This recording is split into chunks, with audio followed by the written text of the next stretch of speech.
Ne ramassez pas tout ce que vous trouvez. Ne ramassez pas les exemplaires en mauvais état. Ça ne sert à rien, on ne peut pas les déterminer. Inutile de remplir la table d'1 mètre cube de champignons, ça ne sert à rien.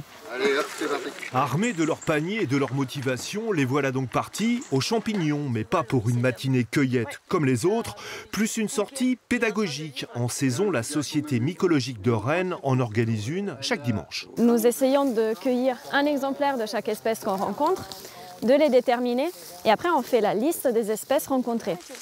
Épaulés par leur guide, nos amateurs vont donc apprendre à observer, cueillir et distinguer les espèces. Tu enlèves un petit peu les feuilles qu'il y a à côté, puis après avec le couteau tu descends sous le pied et tu te soulèves. C'est une colibie, c'est une grande famille de champignons mais qui n'a pas spécialement d'intérêt culinaire. Sur 30 000 espèces recensées en France, quelques dizaines seulement méritent de finir en cuisine. La quasi-totalité n'ont aucun intérêt. D'autres, évidemment, comme cette amanite, sont à proscrire. On voit bien les peluches là, d'accord? Et ça, c'est la vireuse, qui est mortelle, comme la phalloïde.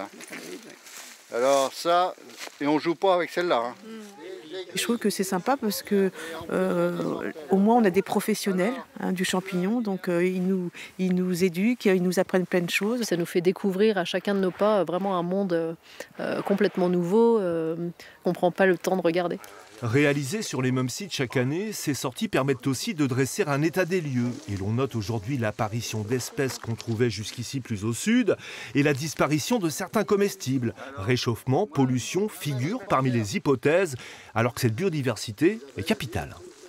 Sans champignons, pas de forêt. Sans champignons, pas de dégradation du bois, de la litière, des feuilles mortes, et pas de retour. Pas de retour du carbone dans le cycle de fertilité du sol, etc. C'est très important.